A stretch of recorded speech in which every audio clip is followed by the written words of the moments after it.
The continued evolution of man's upper nervous system is so plain, direct, point blank, and obvious that it must be obscured and made debatable to ordinary minds. Steeplejacks would never go to work if they realized the futility of height. A kid told his father, "The dumb don't like to be made light of." And the old man replied, "Then always pick on a fat one." Second verse, a father told his kid, "The dumb don't like to be made fun of, but that's all right, because the truly dumb are too dumb to realize you're doing it. And it doesn't matter nohow, since if you make fun of the dumb, you're dumber than they are anyway." Third verse. Third verse? Well, if you're desperate and dense enough to need one, make it up yourself.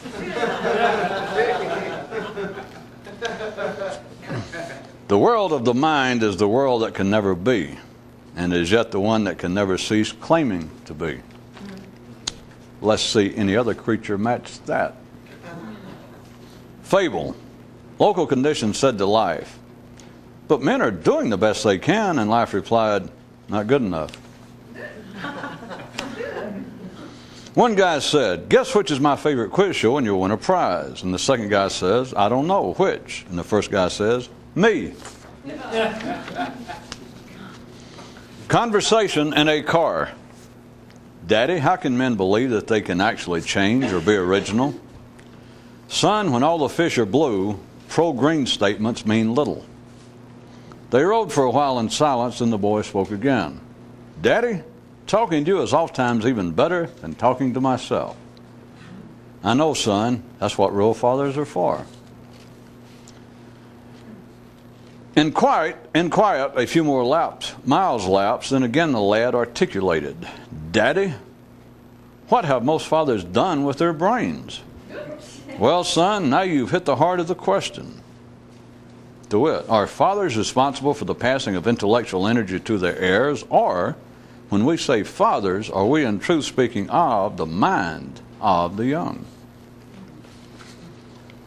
Life normally offers authors the choice of writing the intro or doing the index.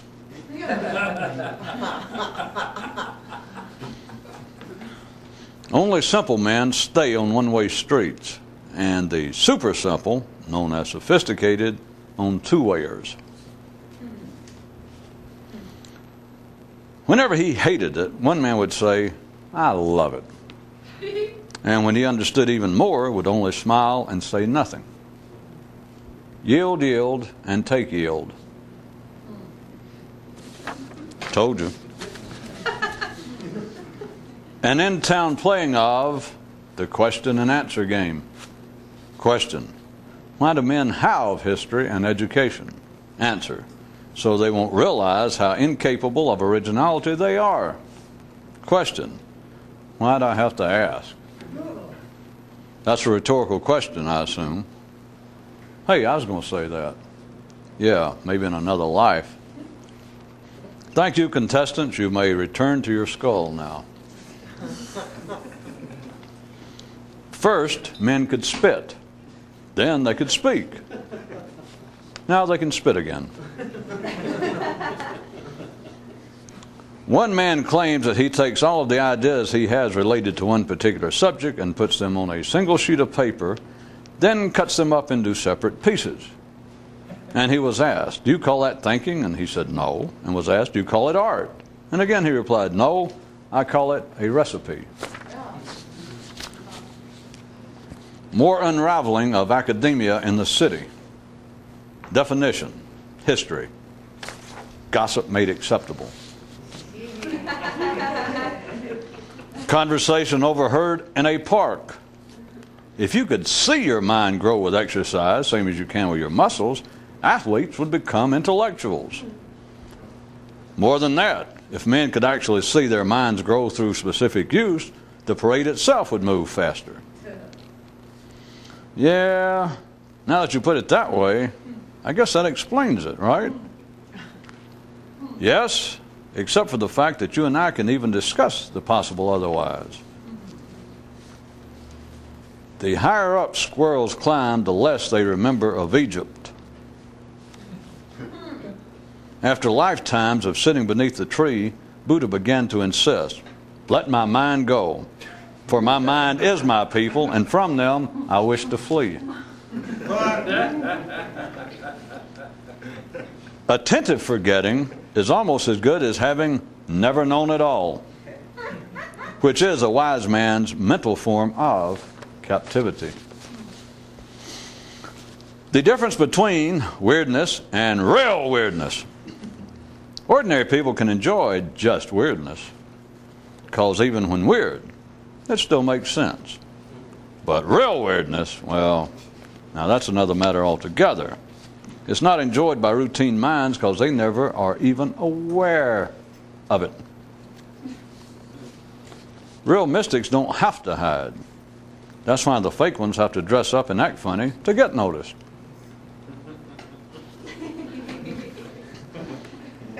Life made one guy jumpy till he got enough of it and started making life jumpy.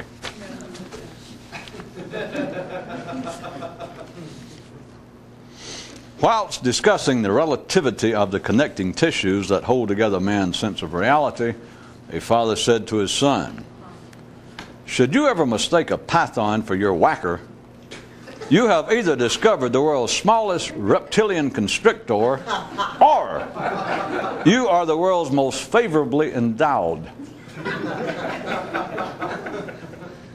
He goes on, "I want you to further note a similar relationship between what your mind thinks that it knows and what it believes itself ignorant of." One guy asked another guy, "Have you noticed that all criticism always comes after the fact of whatever it is being criticized?" Another guy put scratching, pondering finger to temple and thought, that would explain the low price of criticism. I mean, it being at least a day old and what? If you roll a ball around in your hand long enough, you'll begin to see spots you've already seen but now don't recognize, and see new areas that you believe you've already seen. As proof of this, consider the following. No one takes life seriously enough but mystics, and they take it too seriously. Or, take on this one. Ordinary people take life seriously enough, and they end up taking the wrong parts that way. Or, bounce this one around, it may be that life takes man too seriously, or else he mistakenly thinks it does. What do you think? Hey, toss that thing over here for a minute.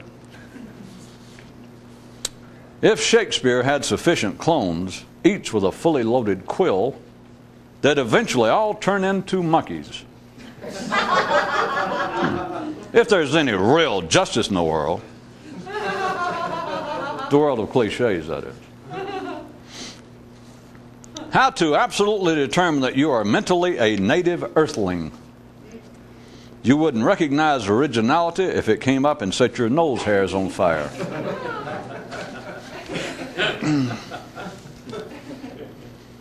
The world of dichotomies is uniquely human and apparently exists in the difference between theory and practice, conception and execution. But that is not all that resides there. Also there is a real man's understanding, and also all around there and all beyond there. First guy says, "Example me, intellectual sophistication in action." And second guy replies, "A forcefully delivered cliche."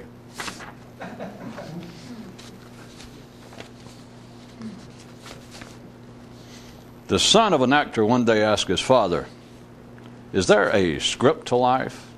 And the old man replied, "Better yet, ask, is there a director to life?" And the kid obliged, "Okay, is there a director to life?" Only to be told, "Better you should ask, is there a producer to life?"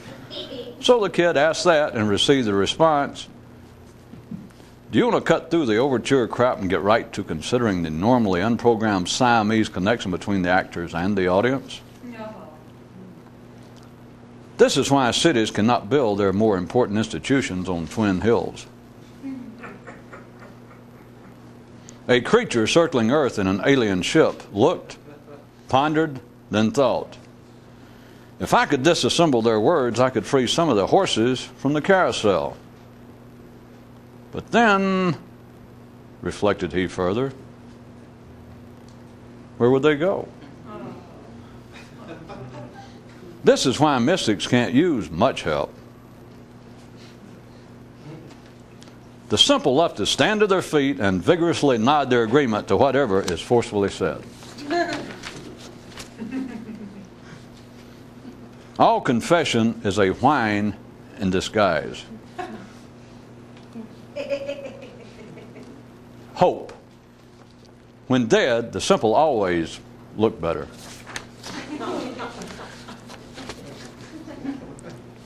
Public notice. If you don't think about attention, you'll never control attention. Public notice number 2. If you only think what your mind naturally wants to think, you'll always believe that you actually are doing the thinking. Final public notice. Don't be a jerk.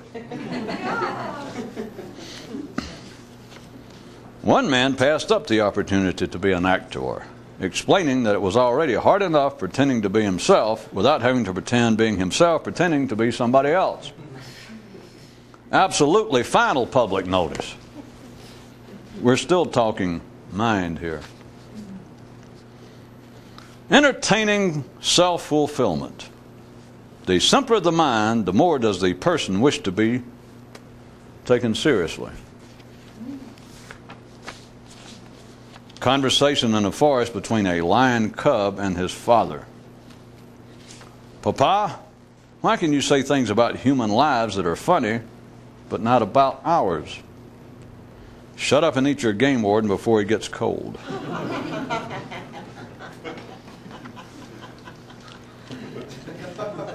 The mystical turns into ritual at the same place understanding turns into attempted instruction. Spotter's Guide. You can always tell the Swedish, you can always tell the Dutch, you can sometimes tell a mystic, but you can't tell him much. Or else he ain't actually no mystic. Local conditions said to history, tell me when you lived, and I'll tell you what you know. All admission is dung in disguise.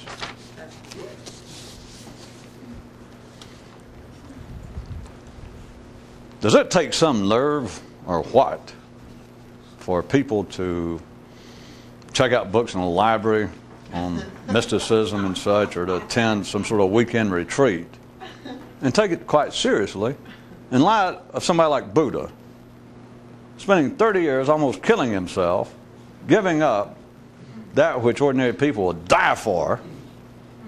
Is that some nerve or what? Oh, wait a minute. Well, hey, is it some stupidity or what to believe stories like that Buddha thing?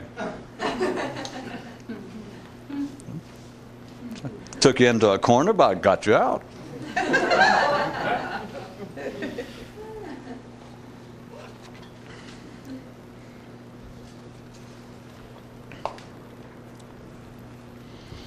Speaking of attention, which sometimes passes for or passes by the name of intelligence and mental activity and so on.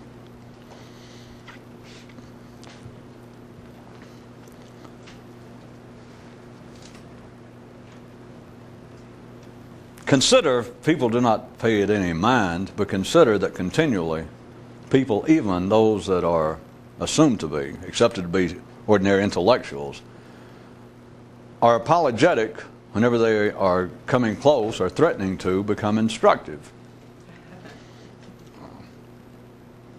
You hear it constantly. I keep using TV as our most commonly shared example probably. But you can hear it, you can turn on the PBS stations, or you could go out, I can assure you, if you wanted to go to all the effort to leave your den and couch and go out in public, that you could go out to a weekend retreat with physicists And perhaps the opening speaker, he welcomes everybody and tells them what time the cocktail hour is going to be, and they're going to be on the beach and have a clam bake and this and that. And even now, I'm using that as an example of real city, normally perceived of, intellectuals. He will apologize in advance. He'll say, and by the way, when we start the clam bake, we've got Dr. So-and-so here, and I didn't really prepare it, but we might be able to get him to say something about the paper that's going to be published, the next quarter's issue of a British scientist. Maybe I didn't do enough theatrics. You understand? He's apologizing to the intellectuals like, I know we didn't come here for this. We came to have just a little fellowship and fun. And there's a continuing process, or you can watch a show that they continually do it, apologizing in advance to children, like they'll be promoting some new show, television show, and they'll say, be sure and have your little nippers watch it, and it's recommended by the National Education Association. It's been prepared by such and such leading experts in child development. And it's going to be entertaining. We're going to have such and such puppeteers, and they're going to be cartoons. And then they fall into a slight apologetic whine. They'll say, and we're going to slip in some sort of preschool. We're going to slip in. What they're saying is we're going to slip in that which would pass for some sort of attempted information or some educational thrust to it. And there it is. They're assuming. Now think about it for a second. Again, we're not attacking anybody, but think about it as opposed to the commercial, run-of-the-mill entertainment networks. Here it is, the kinds of outlets in our society they're considered to be, assumed to be, and they take some of our tax dollars to be educational. And they will still apologize. What gives?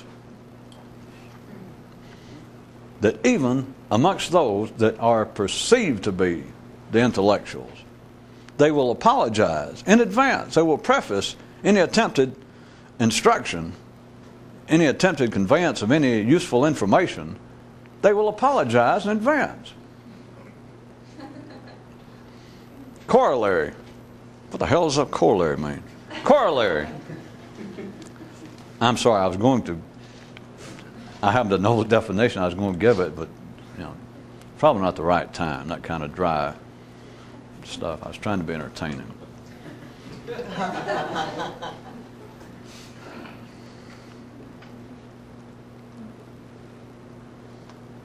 Related to that is something that passes, as always, for other than it can be seen to be. Do you think I'll be attacked by those whose responsibility is the teaching of grammar? No. Whose responsibility it seems to be?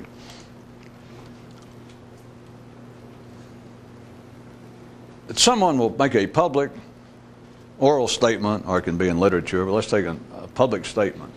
It happens continually, political campaigns, but all sorts of public utterances. But it'll be a political campaign. A man or woman will make a statement that sounds insightful.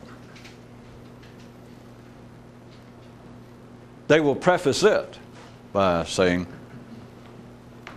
I'm quoting now, as someone once said, if we do not preserve the future of the next generation, we can in no wise protect our present position. Or something that makes sense. Something that probably the smartest thing that ever came out of the man's mouth, and it does not have to simply be a politician, it could be any sort of speaker. Again, it's so common, you almost hear it as part of the speech itself or part of the comments. And it doesn't matter that the man didn't write it. He paid good money to some speechwriter to write it. He's not quoting anybody, but it is just a formal quotation. It is just an anonymous quote. But there he stands. And it can be, like I said, don't just take it as politician. It could be any sort of speaker. It could be a news commentator. Be a somebody in office, somebody in government. It could be somebody in some academic field, a psychologist, a historian, an anthropologist. And they will start off a comment. It's like their best shot, and they will not, even if they wrote it themselves or paid to have it written, and now they own it, they will not take credit for it. And yet they either know or they've been convinced that this is going to be your best opening salvo, is to say, come out and they introduce you and say, as someone wisely once said, blah, blah, blah, blah, blah, blah, blah, blah, blah. And he either hears it, he takes their word for it, but let's assume he's intelligent enough that he hears it and he thinks, I'm impressed with that. Or if you want to really get it good, if you're following this at all anyway up until now, make it simpler. First man could spit. Maybe he wrote it himself. And that's assuming that he is intelligent enough at the ordinary level to have written some insightful, almost an instant cliche, a memorable phrase. And he wrote it himself. You just do not normally pay attention to it, but it is almost a rule that a man will not take credit for it. That he will, even if he wrote it himself, he will open up and say, thank you for inviting me here, and my subject is so-and-so. Okay. As someone once said, and he will say the very thing that he wrote, but he will say as someone once said. And it may be that he, just as he has predicted to himself, people take notes. And after it's over, sure enough, a reporter comes up and says, would you repeat that? That's going to be, if I get this report, this article, if they accept it, I'm right about you, that was going to be the opening. That's going to be my opening sentence. I'm going to extract part of that and use it as the heading of the story. And he will not take credit. What gives? Is there a fear of men being original? Skipping the problematic possibility of them actually being so. But if someone believes they are, if the man's sitting there and he believes that this sentence came to him that we must preserve the future of the next generation or else we are not protecting our own present position. Let's say that whatever leads him to that, it comes to him and he is just struck by it. Why do men in general fear? If you don't like fear, fill in your own word. Hesitate. But it seems to almost be a fear, because you would think, if you looked at this in any sort of reasonable way,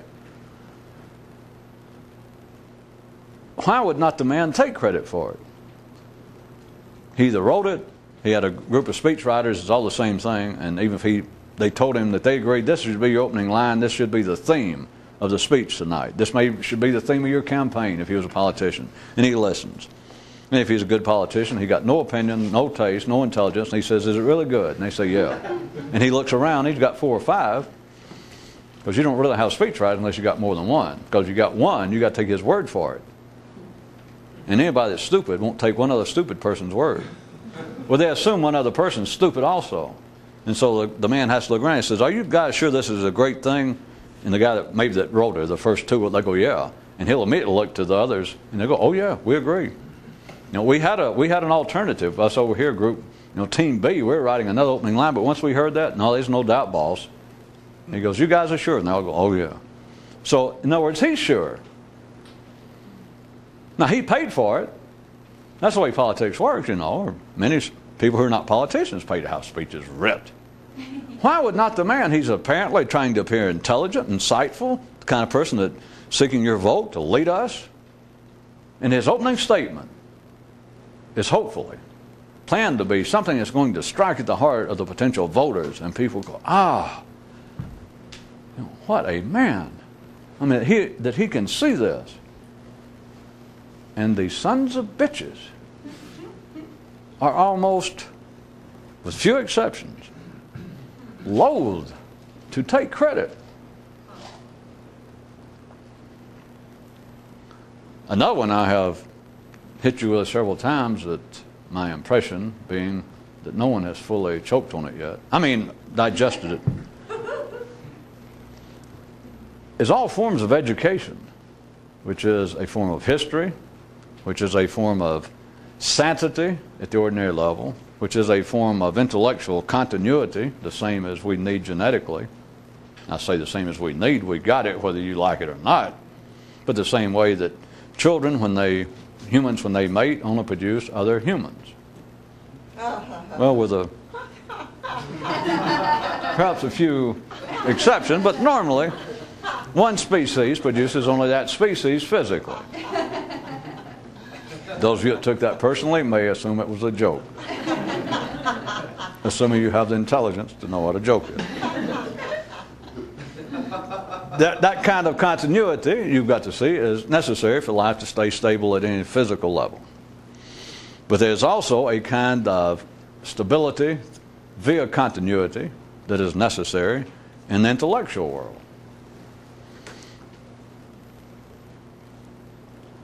In one sense, all of history is just absolute, if you could see, and I hate to say this, but you know by now that all of this is allegory. Well, not all it's allegory, but all of it's words, which is almost worse.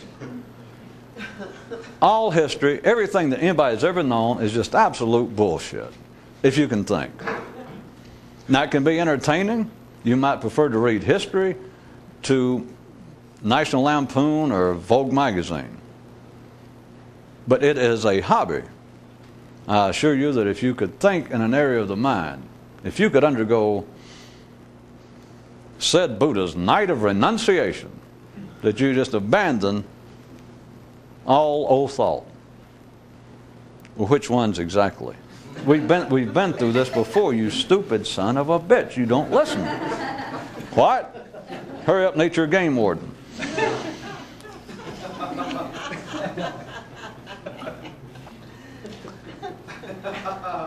Nothing, well, I make more out of it in a sense than there is.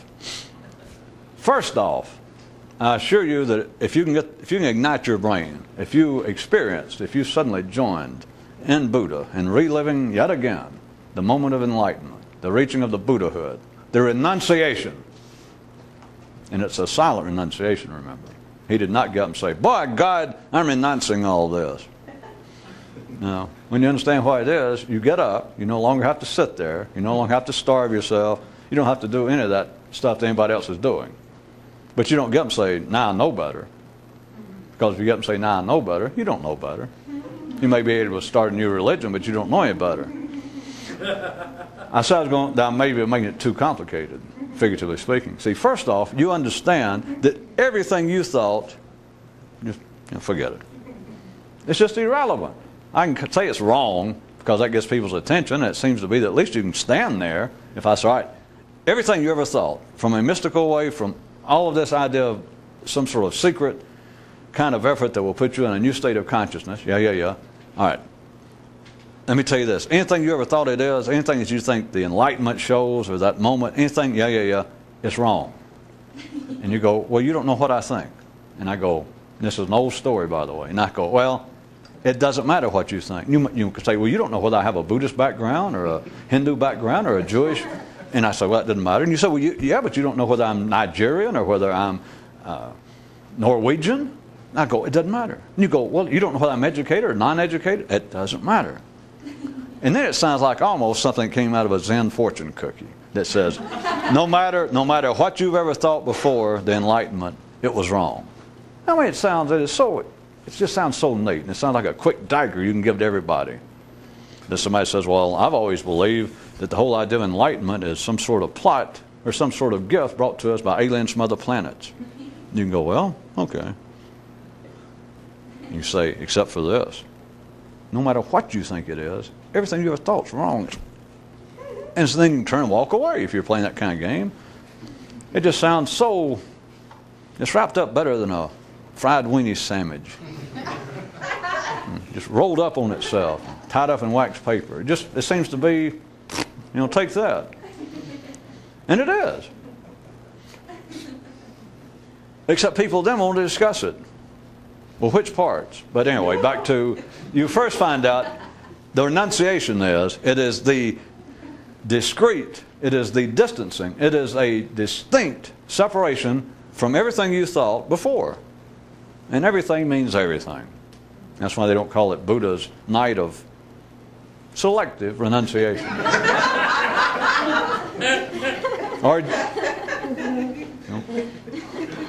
Or Abraham didn't take it upon himself to destroy all the idols, which you can look at as being unrelated, chaotic thought. There he was in the business, his family, of building idols, And he one day decides to break up all the idols. He wasn't known later as Abraham, the selective idol breaker, or Abraham, the guy that fearlessly broke up some of the idols, the ones he didn't like. Or you didn't have a Jesus coming along and referring, a man must be, kind of born again in, certain ways. Not all of him, but, maybe just part of him. There were no conditions to any of this. It is a distancing. It is a distinct separation from the past. Up here. Down here, I guess, into the shock that you may or may not be able to put into your next system. But that you do not start off there. If you identify with that, you'll end up hanging in with the rituals of trying to lose weight. You go through what Buddha symbolically went through, of following all of the physical rituals of starving yourself, going naked, wearing clothes, sleeping, not sleeping, doing all of that.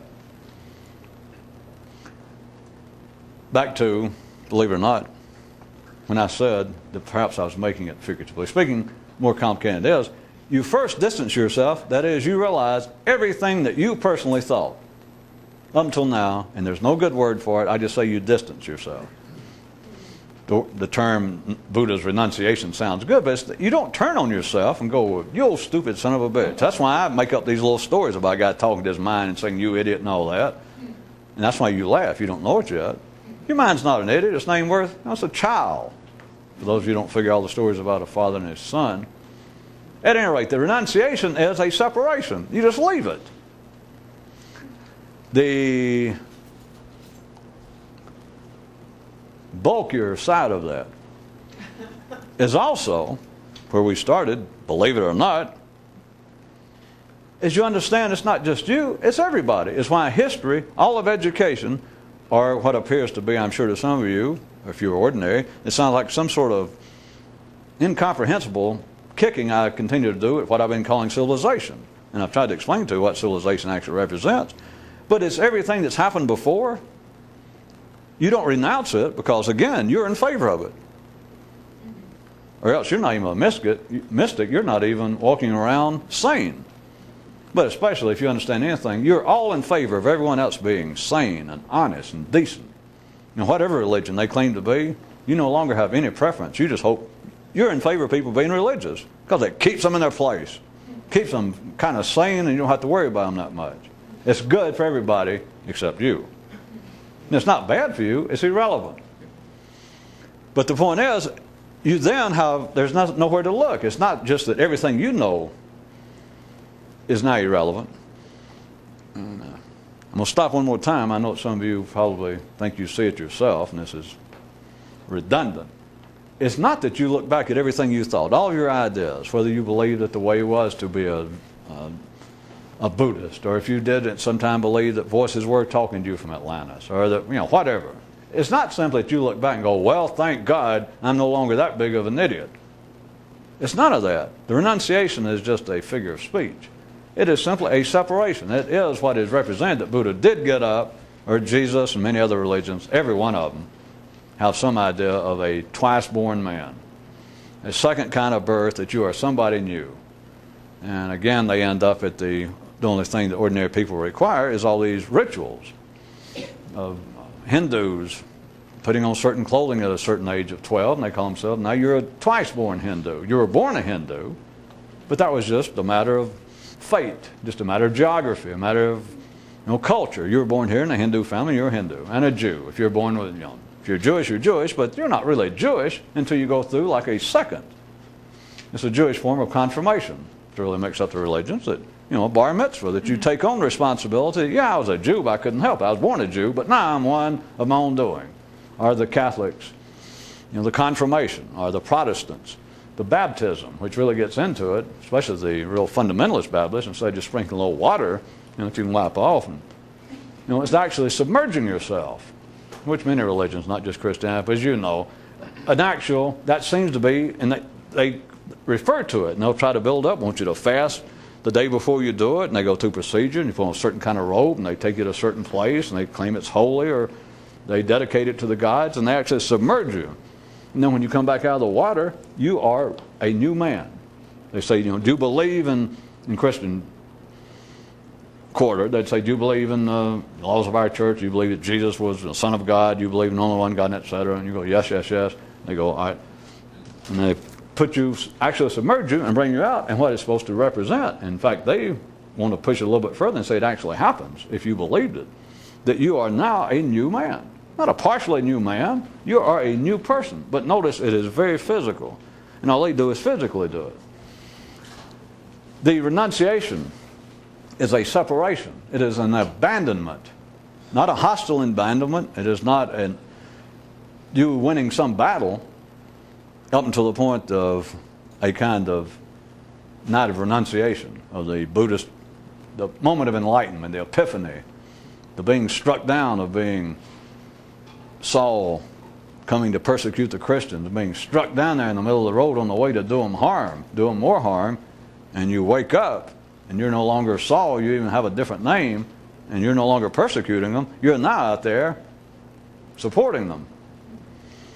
That sort of thing that just happens, that seems to be an instantaneous, as it's always described, it is not. Up until that point, it seems like a battle. To those doing it, I don't mean to confuse the stories of people like Paul. It seems to be a spontaneous conversion of some sort or enlightenment. But people who work for it, and it just seems to happen, up until that point, they would say it was a struggle. Buddha would have said, well, yeah, I've been struggling here for 30 years, trying to figure this out and trying to do all this stuff, and now it hits me.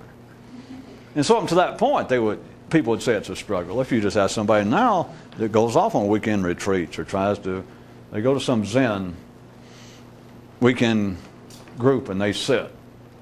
And they would say, well, it is a struggle. It's a struggle to still my mind. It's a struggle not to eat meat if they're vegetarians, whatever it is. And they say it is a struggle.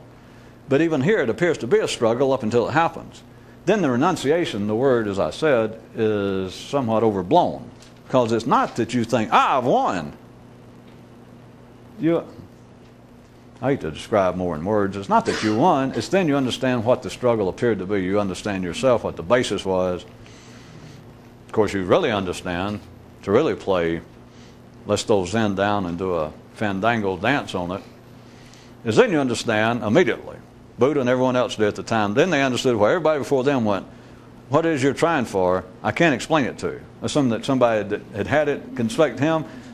Now, that's another one of those that sound like one of those little knives you can use on everybody, and they say, well, if you really know what that kind of thing is, or the secret, won't you tell me? And the guy says, well, without me saying I know, let me put it this way. I'm convinced, or I've been told by people wiser than I am. In other words, he protects himself. Well, he gives you what you're used to. The point is, he would say, listen, they all tell you it can't be described. And you think, yeah, oh boy, is that a way out?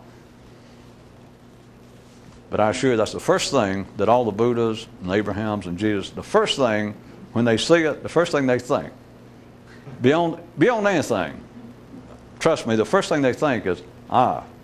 And the ah to themselves is, ah. And they don't say anything.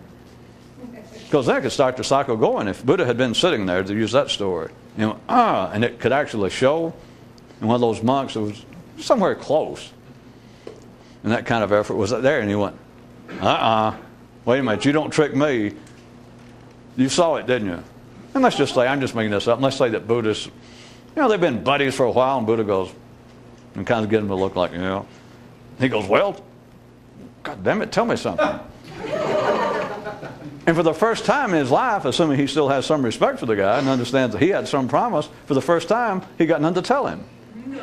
Because if he just said this, because I'm telling you, the first thing he realized, just before the monk said, hey, it happened. Just before that, Buddha went, Follow my little scenario. This monk sitting there next to him goes, wait a minute.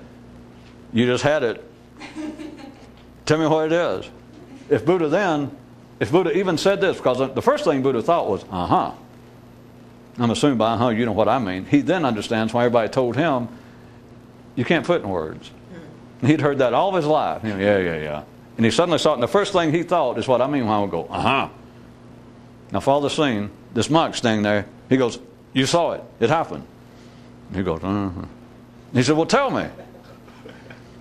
What if Buddha told him the very first thing? What if he said, tell me the first thing you saw? You just had it, didn't you? You saw. And he went, yeah. He said, well, what was it? Well, the first thing you saw was, you can't tell anybody.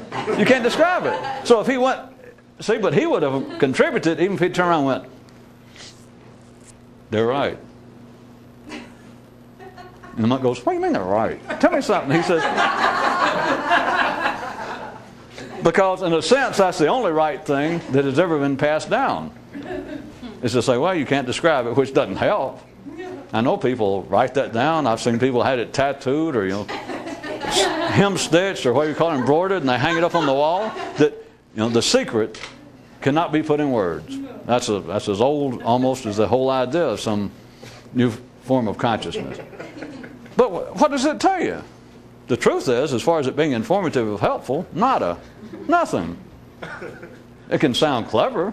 It can also sound clever to say two tastes in one, or whatever, some advertising slogan.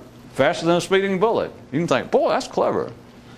But to say the secret is the secret, or the real secret is secret because it can never be put in words. And you feel like, oh, God, that's heavy. But does it help? It can entertain, but does it help? But the point is, the first thing you see is,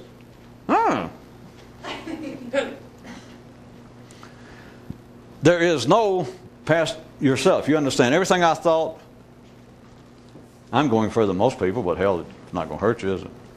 Life takes care of itself. It affects people's hearing. You understand, if you had the experience, if you can ignite your brain in that place, and you go, you understand that everything you thought before then, agreeing one more time, it sounds so bombastic, it sounds so pseudo-mystical and strange to say, well, everything you knew before then was irrelevant. I mean, it makes you go, I knew it. I knew I shouldn't have tried to be a Jew or a Christian. Or I knew I shouldn't have tried to be a decent person. No, it's not that. It's just, you get it. The story, I'll go back to Buddha I could use, but he got up after 30 years. Of course, he sat there for whatever the hours were, but there it was, 30 years of sitting. Ends up, almost killed himself, tried everything in the world, listened to everybody, tried it all, obviously had the ability to do it, but then finally got to the spot that realized by following everyone else's ideas, the best mystical minds of his day and time, he realized, I've gotten to the point I'm so weak I can't even walk. And he sat down and thought, something's not right. I am not only no more conscious than I was, I'm barely alive. The renunciation and all that, and the standing up. It's like he stood up. He didn't stand up. He didn't stand up and say, well, screw the Hindus, screw all the priests, screw everybody that told me this. He got up, no matter what the stories tell you now. I assure you, he got up, and he had nothing to say. He got up. He may have smiled, thank you, but no one was there, so you don't know. My story about a monk sitting there, there was nobody with him. Even if they were, when that happened, he got invisible. I'll leave that to you science fiction freaks. At any rate, he got up, and what getting up represented, he did not get up, and intellectually, verbally, he did not turn back around and dump on the past. He did not say, screw everybody, and how dare them mislead me. He got up and walked away. That's the renunciation. He just got up and left it. But, now here's the other part that I was trying to, as I said, make it chunkier for you, since we missed the blues festival there, to flesh it out. Is it not just you? Don't get up and just walk away from you. You get up and walk away from that which seemed to be the not you. You walk away from everyone else. Says ideas. It is why history, education, knowledge, it's just all bullshit. It is necessary though, but it is meaningless once you see what life is about. It does not mean that it's not entertaining, and it does not mean that it is not cogent for our ordinary existence, that ordinary people need it.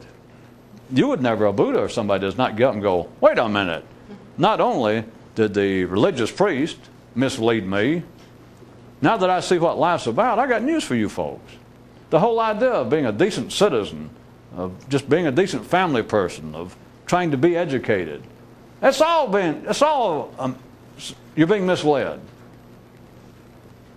No, ordinary people do need it. You needed it up until that point. You can say, well, I didn't like it. You did it. Up until that point, when you get free from it, you do believe that everything that's going on at least indirectly, is subtly contributing to you getting better. That you might even say, well, I know some of these strange books I read, and I go to weird seminars and things, and I can't say that all of them directly help me, but it's obviously all playing into the game. It's this kind of belief amongst would-be mystics and occultists that everything you do is in some way sort of leading up to that one moment they used to love to say is when the student is ready, the teacher will appear. It's like, well, I may be wasting my time, but I'll keep working out because eventually, see, they never talk about the information, not the would-be occultists. It's always back to a personification. It goes from a verb to a noun. That once the student is prepared, and that's all I can do, I got to keep working, reading the books and going to all these lectures and stuff. But when I'm prepared, when the student's prepared, I heard this, I read it, the teacher will appear. Of course, those of you who like that might recall the guy I used to know that when he didn't have anything better to do and there wasn't anything good on TV, would hang around the occult section in libraries and catch poor people. And they'd be over there studying books in the files, and he'd go up to them and just stand behind them, and he could do it. He'd say, "We're still watching you." And he'd sort of pat him. He'd say, "It won't be long now. We'll be in touch." Imagine that. I can't defend him, but never mind. But it's the idea that all of it is contributing. And in a sense it is, if you want to look at it that way. But if you'd like a little presage to how you would look at it later, is you can say, well, everything I'm doing now is sooner or later, if I'm able to expand my consciousness, if I'm able to ignite the nervous system higher, then everything I'm doing can't be a waste of time. Okay.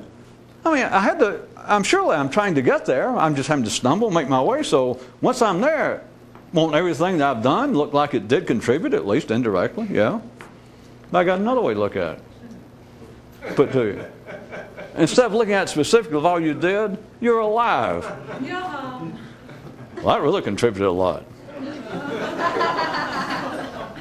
I'm suggesting to you that that's sort of the way to look. That's the kind of renunciation. It's not that you look around and go, well, boy, it all paid off. I know I've read some weird books and now I see it's not true, but they helped. It's not that you say that, nor is it you go, wait a minute, now I see what the secret is. It's got nothing to do with that kind of shit. It's not that. It's just you walk away from it. And so I was putting it to you a better way than even thinking now, well, all of these efforts I make, and I take a little dope now and then, and I will try and sit down and meditate, or sometimes I'll try to make strange sounds and put myself in some sort of sympathetic vibration with the people on Mars. I know they're there sometimes. Instead of saying, well, all this is going to contribute, being alive is going to contribute. That's known as too obvious, point blank, and in your face. That's why you don't find that sort of information readily available in your mystical box of Cracker Jacks. Just being here contributes. But then if you're real sharp, you could then want to say, well, as opposed to... And you'd stop the sentence about there. If you had any sense, and you'd walk away. Why is it, back to the beginning, why is it that men apparently fear even being seen as original? I know that was a sticky one. That's why I apparently got off the subject and started all these examples, making up stories of Buddhas and Jesus. Everybody likes that shit. Back to, and you don't have to look at politicians or public speakers, look at you. Look how often you write down something that somebody said. Look how popular it is to read a quote or trying to remember that somebody says, well, so-and-so, and you go, God, I like that. Or go look how many books there are, quotations, famous quotations for public speakers. Politicians, speech writers' offices are full of those kind of stuff. And people will not take credit for it. They continue to look, and life provides even an intellectual explanation for it. That we should. I'm sure there's a cliche, I'm sure there's a quotation to cover this. I just don't know what it is. But I'm sure there's a quotation somewhere that says, well, we have squandered our past. We've squandered the best in our past. Should we forget it? Oh, we've squandered the best in our past. Should we neglect to quote the great minds who've gone before? Well, should. In fact, I want write that down. I like that. It does seem important. It does seem that it amounts to something that you can pull out. You're talking about some current event, and you can pull out a pithy, pertinent phrase from the writings of Aristotle and say, see, that kind of intelligence does not go out of style. That kind of insight into how a decent citizen, a person who appreciates truth and beauty, should behave. And you quote them. It is necessary. It is a part of the underpinnings of this kind of intellectual highway, this parade, what seems to be the progress of man. Back to my question to you. Why is it, even if a man apparently has written something original, either that or paid for it, and it's his, but even when he has made it up himself, they will insist upon, with very few exceptions, circumstances have to be in a very specific way that I'm not going into, it's not all that important, but they will consistently attribute it, even anonymously. As I told you, they'll say, well, as someone once said, and after it's over, you might go, I sure like that opening comment. Do you know who it was exactly? And he's standing there knowing that he wrote it, or one of his speechwriters did. And he'll go, well, no, that's, it's one of those things, I guess it's just axiomatic, but now it is proverbial in the real sense of the word. Now, I guess no one knows anymore. It's just, it is so insightful. It's the sort of thing that's probably been handed around from, you just start anything. And there you stand, or this guy, and he wrote it. And there's apparently, if you don't like fear, there is a continual, a constant hesitation on men's part to apparently even be involved with anything original. If that strikes you too strange, I can bring it home in a completely different way, to many of you in here. Look at the kind of proverbial distrust that the bourgeoisie have of artistes. They do not trust them at all. They don't live next door to them. They don't want their daughter going out with one, a painter, a writer. And they may have some excuse, of course, because they're normally somewhere outside the mainstream of behavior. And they may say, well, I think the guy's on dope, or I just don't like that kind. He doesn't have a decent job. He's weird. I know all that. But think about it from this other way. Ordinary people, even those in the field of academia, even those that are supposedly intellectuals, those who are apparently leaders. If the politics through you, the real example is the one I beat you with before, and I believe it still evaded you. Look at part of what religion is based upon. It is a continual, socially acceptable form of plagiarism. It's the same thing as education. I don't mean it's any worse. Except with ordinary people, those who are still wired up simplistic enough to believe that there's some sort of force in which they can get in contact that is outside a closed system. The idea of a God, a noun. The whole idea, or part of the whole use of it, is always having the Word of God, always having Holy Writ, Holy Scripture.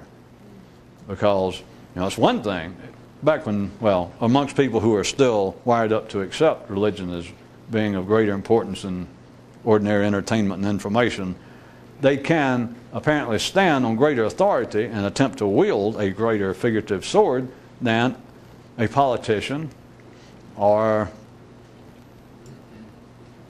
an intellectual. That an intellectual can get up and say, well, here is the latest thinking. Not just my opinion, but here is what we now think in the field of psychiatry as a whole, at least in the Western world. Here is our current thinking. I refer you to Dr. So-and-so's paper in conjunction with the staff at Harvard and et cetera about the psychiatric causes of antisocial behavior in children. Whatever it is, you got something you can say. A politician can say, well, look at our Constitution, look at what our forefathers, look at what Thomas Jefferson, look at what Olivier, is it Olivier? Look at, little humor, look at what our forefathers had to say. Religion, look at what God said. Hey, don't blame me. I'm telling you, folks, you cannot go around living the kind of loose sexual lives you do, but hey, don't you just say it's because of me. We're talking about God said it right there. Well, I got the page marked. You want to read it for yourself? You got a Bible. You got a Quran. Look right there. And there's not much of an answer to that. Unless you're outside the mainstream of that part of life and you just stand and go, well, that's just a bunch of shit. If you're part of the mainstream, even if you're not religious, whatever the religion was, you are, shall I say, also very hesitant to stand up and go, what do you mean God said that? Somebody told you that. They put that book together. They voted. They get together. It was an election to decide which parts to leave in. It's been translated 15 times. You're going, if that was God, why didn't He put it in all the same language? All kinds of smart-ass stuff like that, see? But people won't even do that normally, even those that would think that. Look at the power. Now, an ordinary person, the ordinary religious, not the same circumstance, they would want to jump in if they were listening to all this, go, yeah, the power is, they're afraid. No, you kind of missed it again. Of course, being religious, I'm not surprised you missed it. But you kind of missed it. It's the sense of authority. And it seems like, well, it's one thing to quote Thomas Paine and to say, well, we should live our lives in such and such way, or Oliver Wendell Holmes said the judicial system, we should have laws in this country that says so and so. That's one thing. If you're civilized, if you're sophisticated, you could be impressed by Oliver Wendell Holmes. He was quite a little axiomatic maker himself. But if you're also civilized, just in a general sense, being impressed by Oliver Wendell Holmes or Thomas Jefferson is one thing. But God. But what is it all? It's all that you are still tied to this line. You have not experienced Buddha's night of renunciation. You have not been reborn. It is a complete, I know the words fear, hesitation, doesn't seem to be a lot, but it is a complete lack then of any attempted originality or creativity. A total lack. Think about it. And religion, again, is just the best example. Not because it's worse. But people who say that my life is religion, that I am a priest, I'm a rabbi, or else I'm a civilian, but I live as best I can. From morning to night, by the Quran, I am a Muslim, first and always. And that sounds, if you're living in that environment, you're all in favor of that. You want everybody to be a good Muslim. But now, from the view that if you could ignite your mind somewhere, your brain in another area, do you understand that is a complete relinquishing of any possibility of being creative? And if you were ignorant enough that you try and point that out to a good Muslim, you understand, because you ought to be lost in your own brain. How can I do it? They could point out to you the fallacy in that. They go, well, yeah, I don't try to be original if it's in contradistinction to what Allah said. If it contradicts the Quran, it's not original, it's not creative. It's error, it's folly, it's sin, it's foolishness. I told you not to talk to them like that, see, because they got you. In a closed system, everybody is a rat in a laboratory. Everybody's a laboratory. Everyone is a rat in a maze in a laboratory, and everyone is a maze.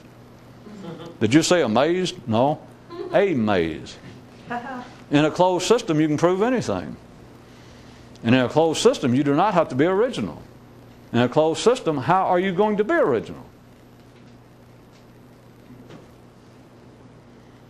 It's a part of the lab that nobody else goes into. Nobody's even ever turned on the lights there. They keep playing with rats over here, and they write a paper about why rats, if the temperature is taken up to over 72 degrees, they'll all run to the left in a maze. 6 years later, they're making progress. A man finds out that's true unless you put a green light bulb in the lab, and then they will run, most of them, or 72.9% will then run to the right. Now we're getting somewhere. If there is one definition, or another definition, I'm stopping. We got 30 seconds. How about another definition?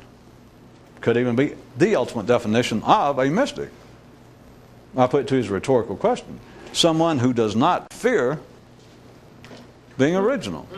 Someone who does not fear creativity. And I know that the world is full of people, would be artists of all stripes, that would go, well, that's foolish because I don't fear it. I try my best to be. Look how weird I act. I know. Has it worked?